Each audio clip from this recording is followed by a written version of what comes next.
Wabarakatuh, para pemirsa. Ketika kita membahas terus tentang Yusuf Mansur, makin lama kita tuh makin geleng-geleng kepala gitu. Kok bisa ya? Itu akal liciknya luar biasa. Nah, salah satu biar agak terkesan pendekatan kepada Yusuf Mansur ini ilmiah, mungkin para pemirsa ingat itu ahli strategi perang Cina yang bernama Sun Tzu. Kata Sun Tzu, kebohongan itu adalah kunci dari suatu pertempuran untuk menang. Jadi kalau mau menang dalam pertempuran harus bisa berbohong. Misalnya kata Sun Tzu, kalau Anda mau ke utara, itu harus tampak ke arah selatan. Gitu. Ya kan, biar musuh tertipu. Dan kalau kamu dalam keadaan miskin, pura-pura kaya lah gitu. Kalau pasukanmu dalam keadaan lemah, harus menampilkan seakan-akan pasukan kuat. Tapi sebaliknya, ketika kamu berada di puncak kesuksesan, biar musuh-musuhmu gitu, tidak begitu ketakutan atau rakyat tidak terlalu ketakutan, harus nampak sebagai orang yang lemah. Dengan demikian musuhmu tidak siap siaga. Begitu kata Sun Tzu. Nah, apa dengan cerita Yusuf Mansur? Yusuf Mansur tuh seperti itu. Ketika dia membutuhkan uang, investasi, wah dia itu kalau disuruh jilat kaki, dia jilat itu kaki jemaahnya, diajukan, mengelus, memelas dia supaya bisa ikut berinvestasi, ya kan? Tapi setelah dia berada di puncak kekuatan dan kejayaannya, lalu ada orang-orang yang dulu berinvestasi minta duit gitu. Oh, Yusuf Mansur nggak ada, aneh lagi pusing ji, duit nggak ada ji. Padahal warung steak and shake tiap hari bertambah. Nah, ini ceritanya. Kan Yusuf Mansur itu seperti yang diberitakannya sendiri melalui channel Dakunya, Daku Channel. Dia kan sampai tahun 2009 itu katanya masih diuber-uber oleh debt collector. Di rumahnya nggak ada WC. Coba bayangkanlah tuh, rumah nggak ada WC gitu. Lalu banyaklah saat itu, karena dia ingin membangun pesantren Darul Quran, ingin mensosialisasikan saat itu wisata hati, karena paket yang dijual adalah mencari Tuhan yang hilang. Begitu dia dapat tempat publikasi, dia mulai datang ke pengusaha-pengusaha kaya yang haus akan siraman rohani. Di antara pengusaha itu tersebutlah namanya Bapak Joko gitu. Bapak Joko ini ya didekati, akhirnya dia berinvestasi gitu. 2 mobil. Satu ya mobil Mercy atau mobil BMW. Satu ada lagi mobil lain supaya Yusuf Mansur nih lincahlah kemana-mana gitu. Ini yang disebut dengan bohong ya, oleh anaknya. Dia bersekongkol dalam kebohongan, pagi-pagi bersedekah, sore-sore sudah dibalas oleh Allah. Pagi sedekah 50 juta, sore-sore datang mobil BMW harganya 1,2 miliar. Padahal itu bukan sumbangan. Itu orang ini loh, kalau memang mau maju, gunakan ini sebagai modal gitu. Nah, itu sebenarnya. Tapi kemudian tahun 2018 ini, Bapak ini rupanya usahanya menurun gitu. Dia datanglah Yusuf Mansur minta tagih 2 mobil itu berapa harganya dulu supaya dikembalikan gitu. Waduh, licinnya Yusuf Mansur bukan main.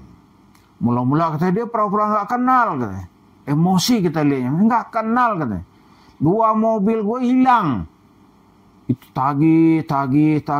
Lebih setahun nagihnya nggak muncul, nggak dapat itu duit. Nggak dapat. Akhirnya Bapak Joko ini usahanya menurun, tidak ada tambahan modal, terakhir jadi petani. Tragis ini, jadi petani dia di Jawa Tengah sana. Wah, itu karena berhubungan dengan Yusuf Mansur. Di ibaratnya bapak ini mengasih surga, Yusuf Mansur membalasnya dengan neraka. Kalau kalau dalam Al-Quran mungkin wailun kalimatnya, wailun li Yusuf Mansur. Neraka well bagi Yusuf Mansur. Dia bagi itu neraka well. Ngeri. Ngeri ini orang. Kemudian ada lagi kasus yang kedua, Pak Abdul. Pak Abdul ini itu juga dulu hampir aja tuh kawan-kawannya ngehabisin Yusuf Mansur gitu. Jadi karena dia mau dihabisin ya dia bayarlah sebagian. Ini masih nyisa. Masih nyisa tuh kalau enggak 1,5 miliar. Nah, saya bilangin ke Pak Abdul nih, Pak, itu kaya dia. Enggak, dia enggak kaya sekarang. Aneh tagih kalau dia mau ada duit tuh langsung aneh Uber itu gitu. Ya wawancaralah dikit. Oh enggak, aneh punya cara sendiri untuk memintanya. Pak Haji saya bilang itu banyak itu bisnisnya. Bisnis itu diantaranya yang paling menonjol sekarang ini itu ada warung steak and shake. Dia bilang enggak. Dia Yusuf Mansur di situ bukan pemilik, hanya franchise. Aduh, kalau dia emang pemilik udah gua kejar dari dulu. Sekarang kemana kalau saya kasih bukti bahwa dia punya? Oh, kasih aneh, pasti aneh kejar. Dia susah aja kita mau gebukin kemana ya, duit nggak dapat. Itu pikirannya. Jadi Yusuf Mansur mengemukakan jurusan. Nih kalau Pak Haji ini dia harus pura-pura miskin gitu, ya kan? Biar nggak ditagih lagi utangnya. Dan benar ternyata di mata investornya yang kaya-kaya yang lu sangat berjasa dan uangnya masih banyak, sepada Yusuf Mansur tentu tahu dia punya ini. Nggak mungkin dia nggak tahu 1,5 miliar masa lupa. Tapi dia berpenampilan lagi susah sekarang. Saya bilang tapi tahun lalu ente jumpa dia masih pengawal, punya forwarder, punya itu. Iya tapi cash nggak ada. Halah, saya bilang bagaimana dia bayar forwarder itu, bayar pengawal kalau dia nggak ada duit. Kata Pak Abdul iya juga ya. Terus akhirnya dia telepon tuh temannya. Ada duit, kata temannya nggak ada. Ya udah dia mundur lagi. Ini lihat contoh-contoh. Yusuf Mansur kalau dengan masyarakat, dia kaya ceritanya ke langit itu. Investasi, keuntungan gitu. Tapi begitu ditagih, ya kan, mengembalikan pinjaman, mengembalikan hutang. Dia nggak mau dia kembalikan. Jangankan kepada orang-orang yang sudah berjasa gitu. Orang-orang kecil aja nih, yang udah diputuskan oleh pengadilan, dia mesti bayar, dia nggak mau bayar. Nggak mau dia bayar itu.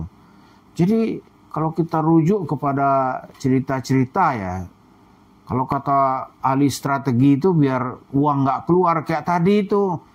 Kalau Anda kaya, jangan nampakkan kekayaan, tapi harus berpenampilan pura-pura miskin. Tapi di saat Anda miskin harus bisa memberikan janji kepada orang-orang. Biar orang-orang tertarik. Nah, itulah yang sedang dan terus dimainkan oleh Yusuf Mansur.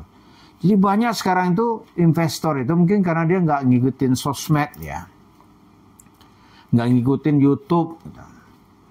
Dia sampai nggak tahu itu bahwa Yusuf Mansur seorang yang sangat kaya, pemilik franchise warung steak and shake.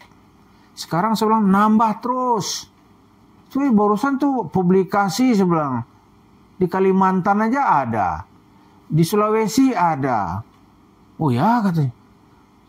Lihat Ji, saya bilang gitu. Itu di Pulau Jawa tuh banyak nih target tahun ini 300. Nih kalau dia sukses tahun ini, tahun depan tambah lagi. Tuh duit ente kok nggak ente minta-minta. Malah saya dengan berkelakar, udahlah kalau itu kasih aneh surat kuasa deh. Biar kita ubah rumahnya, saya bilang. Dia nggak mau. Nggak, saya masih berharap nih, karena saya selama ini pakai debt collector gitu, minta-minta uang yang banyakkan dapat dia, gue dikasih dikit doang. Gitu. Aduh, ini malah dia menyebutkan saya masih ada uang saya 15 miliar sama orang sekarang di Jakarta. Gitu. Siapa? Yusuf Mansur? Enggak, tapi ada lagi ya grup-grup yang sedekat-dekat dengan dia, saya lagi tagih nih, gitu. 15 miliar gitu. Tuh ada lagi dia menyebut tuh Pak apa gitu, nggak enak di sini kita sebut ya. Oh itu ada lagi duit 25 sama dia. Banyak amat duit ente. Karena memang pemirsa ini orang dulu tuh dia bisnis batu bara selama 10 tahun itu sukses. Sebulan itu dia tidak kurang berpenghasilan itu 5 sampai 6 miliar per bulan gitu. Maka duitnya banyak dan tersebar di mana-mana. Tapi fakta sekarang, waduh, sejak batu bara hancur harganya tahun 2015 itu sampai sekarang dia belum bangkit. 2017 dia bangkrut, ya susah sekali sampai sekarang. Lalu itulah yang terjadi. Di Syumansur itu kalau apa dia berekspansi. Wah. Tapi dia menampilkan sosok yang sangat meyakinkan. Tuhan dijual, cerita mukjizat lah, cerita keajaiban sedekah, keajaiban baca Quran. Baca Quran bisa bikin orang kaya gitu. Gitulah cerita-cerita sesat dan menyesatkan. Tapi bagi Syumansur, orang-orang yang percaya ini satu aset di mana uang bisa diambil berapa yang dia sanggup gitu. Nah, itulah sekarang yang berwujud dalam bentuk warung steak and shake. Jadi dari cerita duit tipu-tipu dan mempengaruhi orang. Dan Syumansur kalau kita sentil ini umumnya dia diam aja ini. Karena kalau dibuka di kepolisian itu banyak yang sanggup menjadi saksi. Terima kasih. Assalamualaikum warahmatullahi wabarakatuh.